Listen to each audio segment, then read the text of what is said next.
বন্ধুরা আমরা মন্দিরের ঠিক দোরগোড়ায় চলে আসছি। এই রাস্তাটা অনেক দিন থেকে কিন্তু কাঁচা ছিল, অর্থাৎ মাটির রাস্তা ছিল।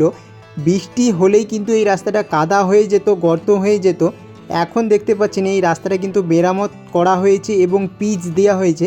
এটা কিন্তু সুন্দর ব্যবস্থা। মন্দিরে প্রবেশ করার আগে কিন্তু পা মুখ ধুয়ে নিতে হবে। সামনে কিন্তু এই যে ড্রামে জল দেখতেই পাচ্ছেন এবং মন্দিরের চারি সাইডে কিন্তু ডালি দোকান আছে। তো তোমরা ডালি কিনে নিতে পারো অথবা বাইরে থেকে বিভিন্ন ডালি কিনে আনতে পারো, ফুল কিনে আনতে পারো। এখানে কিন্তু নিজের পুজো নিজেকেই করতে হয়, কোনো বাবুন ঠাকুর কিন্তু এখানে নেই।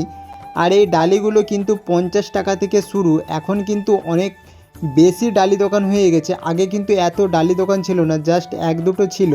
এখন কিন্তু প্রচুর ডালি দোকান হয়ে গেছে। মালা এবং বড় মায়ের মূর্তি কিন্তু এখানে সমস্ত কিছু বিক্রি হয়। প্রচুর ভক্তের কিন্তু এখানে সমাগম হয়েছে।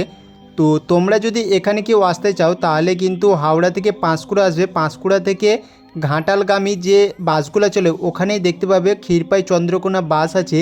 তো ক্ষীরপাই চন্দ্রকোনা তোমরা বাস ধরবে, ওখানে বলবে হালদার দিঘিতে নামবো। হালদার দিঘি থেকে নেমে যে কাউকে হোক, অনেক টোটোওয়ালা ওখানে থাকে, যে কোনো টোটোওয়ালাকে বলবে আমি ক্ষীরপাই বড় মায়ের মন্দিরে যাব। তো ক্ষীরপাইয়ের এই বড় মায়ের এই মন্দির খুব কিন্তু ফেমাস মন্দির, সকলেই চিনে। তো এক কথাতেই চিনে যাবে। ওখান থেকে কিন্তু 10 থেকে 15 টাকা ভাড়া নেবে, এখানকে তোমাদেরকে পৌঁছে দেবে।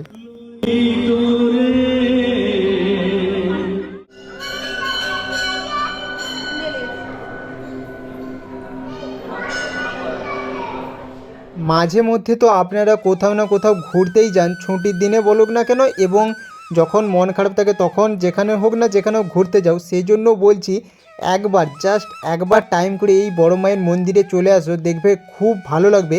এখানে কিন্তু আমি অনেকবার এসেছি এবং ভিডিও বানিয়েছি।